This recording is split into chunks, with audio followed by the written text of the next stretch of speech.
Hello there, my name's Sarah. I'm 27 and I've been working as a nurse for a while. My life has been a whirlwind of hospital shifts, patient checkups, and endless cups of coffee. The hospital corridors have been my world, and my social life? Well, that's been on life support for a while now. So, what's a girl to do when she's got no time to meet people the old-fashioned way? She goes online. I signed up for this dating site, nothing fancy, just one of those places where you hope to find someone who's not a complete weirdo. That's where I bumped into Ryan, virtually of course. His profile was plain, no show-off stuff. Just a guy with a genuine smile and a twinkle in his eyes. We started trading messages, and something clicked. We decided to meet up, see if this online chemistry had any basis in the real world. Our first date was at this cozy little cafe downtown. I walked in, and there he was, waiting for me. "Hey Sarah, you made it," he greeted, his face lighting up like a kid on Christmas morning. I was a bundle of nerves, but his easygoing nature calmed me down. We started chatting, just casual stuff at first. He was a software engineer, loved messing around with codes and all that. He was passionate about his work, but when he spoke about his mother, Margaret, his demeanor changed. "I'm all she's got, you know," he said, his voice dropping a bit. "My old man skipped out on us when I was just a kid. She's been alone since then. I try to help out, send her $1,000 every month. Ain't much, but it keeps her going." I admired his dedication, his sense of responsibility. I shared my own stories, about the grueling hours at the hospital, the emotional roller coaster that my job often was. He listened, really listened, not just nodding along. His eyes were full of understanding, and I felt a connection. As the weeks rolled by, I found myself falling for this guy. He was different, caring and attentive. He'd show up at the hospital when I was pulling late-night shifts, always with a hot meal in tow. He was a breath of fresh air in my otherwise monotonous life. One evening, while we were having dinner at his place, he looked at me, his eyes serious. "Sarah," he said, holding my hand across the table. "I've been doing some thinking. I really like you, more than just a girlfriend. I want us to be a team, you and me. What do you say, will you marry me?" His question caught me off guard. Sure, we hadn't been dating for too long, but there was no denying the love I felt for him. So, I said yes. We were over the moon, excited about our future together. But, boy, was I in for a ride. Little did I know that this decision would lead me down a path full of twists and turns. Life took a sudden turn after that dinner. I was now engaged to Ryan, a man I'd met online, who was as kind and caring as he was committed to his mom. The word fiancé had a new, exciting ring to it. We decided it was time to meet his mom, a woman who lived a couple of hours away in a small town. She was the epicenter of Ryan's world, the person whose opinion mattered the most to him. So, the plan was set: a weekend trip for the two of us to meet the woman who had raised my soon-to-be husband. The drive was filled with a strange tension. Ryan was visibly nervous, his fingers drumming on the steering wheel, his eyes darting to the rearview mirror more often than necessary. He was a man on edge, and it wasn't hard to guess why. "Ryan," I said, trying to soothe his nerves. "Relax. I'm sure your mom is a wonderful person." He shot me a half-smile, his eyes still on the road.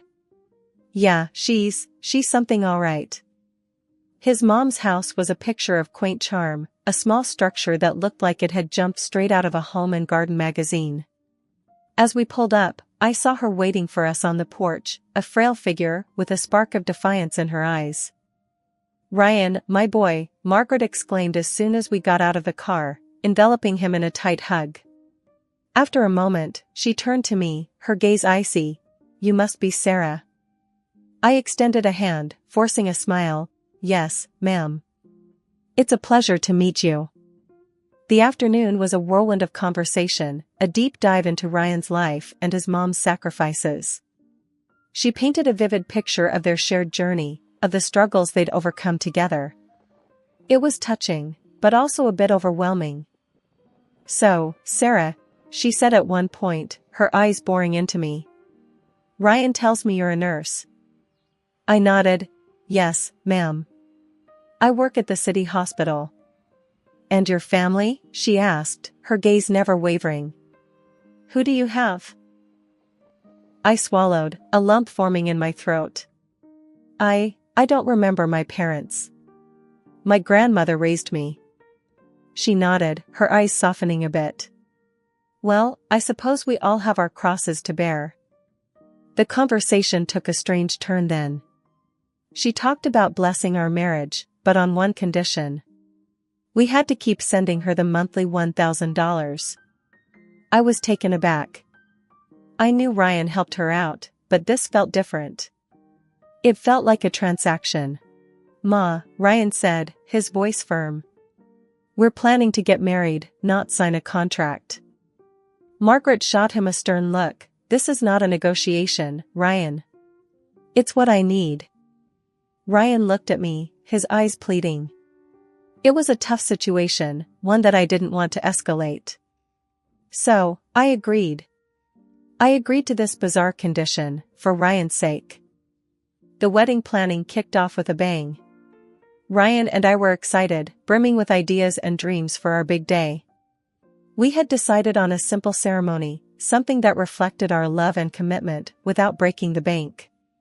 After all, we had a significant monthly commitment to Ryan's mom, which kept our budget modest. But love, we believed, didn't need an extravagant show.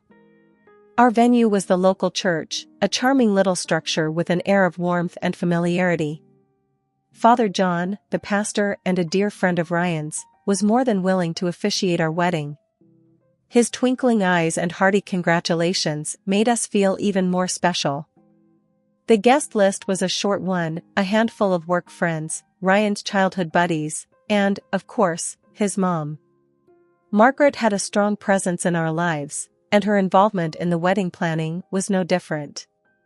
She was there at every turn, her opinions shaping our choices, from the color scheme to the menu. "I think we should serve roast beef," she declared during one of our planning sessions. "Ryan loves it." Ryan, ever the dutiful son, nodded in agreement. "But Mom," he added, "Sarah's a vegetarian. We need to consider her too." His mom simply raised an eyebrow. "Well, it's your wedding too, isn't it?" Ryan didn't argue. He simply agreed and let his mom have her way. I didn't mind much. I was too caught up in the joy of marrying the man I loved. But there was another person who was deeply involved in our wedding planning, my grandmother. She was my rock, my guiding light. She had raised me single-handedly, and her wisdom and strength had always been my inspiration. Grandma was thrilled about the wedding. She helped me pick out a simple but elegant white dress. She baked cookies for the reception, her hands working magic in the kitchen. And she was there, always there, with a smile and a word of encouragement. The day of the wedding was a whirlwind of emotions. I was nervous, excited, and a little overwhelmed. Ryan looked dashing in his blue suit, his eyes sparkling with joy. His mom, in a striking red dress, was the life of the party, chatting and laughing with everyone. The ceremony was a beautiful, heartwarming affair. Father John spoke eloquently about love and commitment, his words resonating with everyone present.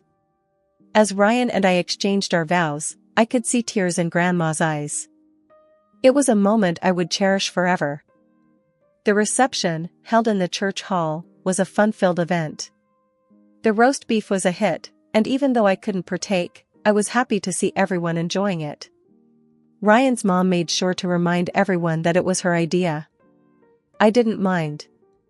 I was too caught up in the joy of the day. As the day came to a close, I felt a sense of relief wash over me. We were married. We were starting a new chapter in our lives. I knew there would be challenges, but I was ready to face them. I had Ryan, and I had Grandma. I was ready for whatever life had in store for us. In the weeks following our wedding, Ryan and I were on cloud nine. We had moved into a small rented apartment and were slowly settling into our new life together. Our days were filled with love and laughter, and our nights with dreams of a future we were eager to build together. One of our major goals was to save for a down payment on a house. We had a plan, a budget, and a piggy bank that we lovingly called our future home. Every penny we saved was a step closer to our dream. But our financial plan had a significant dent: the $1,000 we sent to Ryan's mom every month. Ryan's mom was a constant presence in our lives, and not always a welcome one. She had a knack for showing up unannounced, often with a list of complaints and demands. Her favorite topic was her financial struggles and how we needed to help her more. One evening, she arrived at our apartment with a stack of papers. "Ryan, dear," she began, her voice dripping with sweetness, "we need to discuss something." Ryan, ever the obedient son, sat down with her, a look of concern on his face. "What is it, Mom?" he asked. She slid a paper across the table to him. "I need you to sign this," she said. It was a contract, a formal agreement that we, all the time we're married, would continue to send her $1,000 every month. But that wasn't all. She also wanted us to cover her utility bills, and part of other costs. Ryan was taken aback. "Mom, we're already helping you out every month. We can't afford all this," he protested. She simply shrugged. "You'll find a way," she said, her voice cold and unfeeling. I was speechless. The audacity of her demand was shocking. But before I could react, Ryan had already signed the contract. He looked at me apologetically. "I'm sorry, Sarah," he said. "I didn't see this coming." I was seething with anger, not at Ryan, but at his mother. She was exploiting us, and it wasn't fair. "This isn't right," I said, my voice trembling with rage. "You can't just demand money from us like this." She simply smirked. "I just did." The drive home was a silent one. I was too angry, and Ryan was too guilty. Our dream of owning a home seemed to be slipping away, replaced by a growing pile of bills and obligations. Life was a non-stop roller coaster ride with Ryan and his mother. No matter what we did, it felt like we were always under her microscope, and every move we made was met with her disapproval. It was suffocating, and it was starting to eat away at our happiness. The situation reached boiling point one evening when she came over for her usual uninvited visit. Ryan and I had been discussing the possibility of starting a family. We were excited about the idea of bringing a new life into this world. But when I shared our plans with his mother, her reaction was far from supportive. "A baby? Are you two nuts?" Margaret bellowed, her face turning an alarming shade of red. "You can barely keep your heads above water, and now you want to add a baby to this circus?" I was taken aback by her outburst. "We've thought about this, and we believe we're ready," I countered, trying to keep my voice calm. She snorted. "Ready? You think you're ready? You can't even handle your own lives, and now you want to toss a baby into the mix?" I turned to Ryan, hoping he would step in, but he just sat there, his face ashen. His mother's words had struck a nerve, and he seemed lost for words. "Instead of thinking about a baby, you should be thinking about me," she continued, her voice rising with each word. "I'm not getting any younger. I need you to take care of me, not some snot-nosed brat." I could feel the anger bubbling up inside me. "We're not your babysitters," I snapped, my patience wearing thin. "We have our own lives to live. And we won't let you dictate them." Margaret turned to Ryan, tears welling up in her eyes. "Is this how you treat your mother? Is this how you repay me for all I've done for you?" Ryan looked at me, then at his mother. I could see the turmoil in his eyes. He was caught between his loyalty to his mother and his love for me. Finally, he spoke up. "Mom's right, Sarah," he said, his voice wavering. "We're not ready for a baby. We have too many responsibilities already." His words were like a punch to the gut. I couldn't believe what I was hearing. I turned to him, my eyes filled with disbelief. "So, you're taking her side now?" He didn't answer, just looked down at his hands. That was all the answer I needed. I got up and stormed out of the room, leaving Ryan and his mother alone. That night, Ryan and I had the biggest argument we've ever had. We yelled, we cried, we said things we didn't mean. But in the end, nothing was resolved. He still sided with his mother, and I was left feeling betrayed and alone. The following weeks were a nightmare. Ryan's mother was more intrusive than ever, and Ryan was more distant. As a result, I just stopped communicating with Margaret, even if it was rude, but not seeing her was already a great achievement. She called me an impudent girl and stopped calling me too. I'd been noticing a change in Ryan for a while. He was always on his phone, his fingers flying across the keyboard as he sent text after text. He was coming home late from work, his excuse always the same, "Just got caught up at the office, babe." I didn't want to believe anything was wrong. I tried to convince myself that it was just work stress, that he was just busy. But deep down, I knew something was off. My suspicions were confirmed when my best friend, Lisa, called me one evening. "Sarah, I don't know how to say this," she began, her voice shaking. "I found Ryan's profile on that dating site we used to use." I felt like I'd been punched in the gut. "What? That's impossible," I stammered, my mind racing. "He wouldn't." "I'm sorry, Sarah," Lisa said, her voice filled with sympathy. "I thought you should know." I hung up the phone, my hands shaking. I felt a wave of nausea wash over me. I didn't want to believe it, but the evidence was right there. When Ryan came home that night, I confronted him. "Who is she, Ryan?" I demanded, my voice shaking with anger. "Who are you texting all the time? Who are you meeting on that dating site?" Ryan looked at me, his face pale. "I don't know what you're talking about, Sarah," he stammered, his eyes darting around the room. "Don't lie to me, Ryan," I yelled, my patience wearing thin. "I know about the dating site. I know you're seeing someone else." Ryan didn't say anything for a moment, just stared at me. Then, he let out a sigh. "I'm sorry, Sarah," he said, his voice barely above a whisper. "I didn't want you to find out this way." I felt a surge of anger. "So, you admit it? You've been cheating on me?" Ryan nodded, his eyes filled with guilt. "I'm sorry, Sarah. I didn't mean for this to happen. It just did." I couldn't believe what I was hearing. The man I loved, the man I had planned to start a family with, was cheating on me. And to make matters worse, he wasn't even sorry about it. "I want a divorce, Ryan," I said, my voice steady. "I can't be with someone I can't trust." Ryan didn't argue, didn't try to convince me to stay. He just nodded, his face a mask of guilt and regret. 6 months had passed since my divorce from Ryan, and life was starting to settle into a new rhythm. I was learning to live alone, to be independent. Then, my grandmother passed away. She'd been a rock in my life, a woman of strength and wisdom. Her passing left me with a gaping hole, but also, unexpectedly, a considerable inheritance. She'd left me her old mansion, a beautiful house with vast gardens and rooms filled with antique furniture.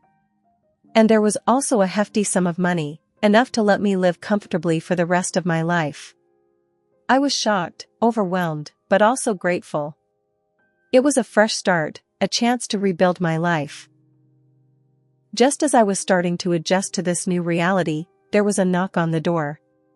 Standing on my doorstep was none other than Ryan's mother, a woman who'd always been a thorn in my side. "Well, look at you, living in luxury," she sneered, looking around the mansion with greedy eyes. "I heard about your little windfall. You must be over the moon." I crossed my arms, raising an eyebrow at her. "What do you want, Margaret?" She put on a saccharine smile, her eyes still scanning the house. Well, dear, I thought it's only fair that since you and my son are married, I should get a share of this fortune. I couldn't help but laugh. Margaret, you're out of the loop.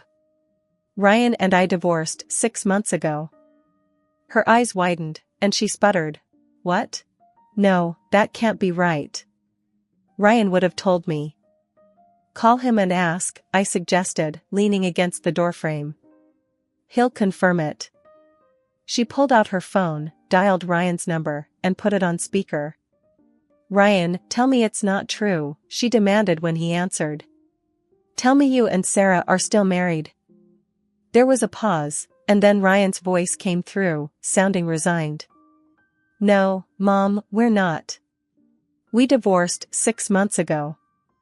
Ryan's mom ended the call, her face pale. You've made a fool of me, she said, her voice trembling. And you, Ryan, you're an idiot for letting this gold mine slip through your fingers. With that, she turned on her heel and stormed off, leaving me standing in the doorway, shaking with laughter. It felt good to finally stand up to Margaret, to see her taken down a peg. I'd been through a lot, but I was coming out the other side stronger, more confident. My new life was just beginning, and I was ready for whatever came next. I had a beautiful house, financial security, and most importantly, I was free from the shackles of an unhappy marriage. As I closed the door, I couldn't help but smile. Life was looking up. The sun had already started to set when I heard the knock. I opened the door to find my ex-husband, Ryan, standing there. His sudden appearance was as surprising as it was unwelcome.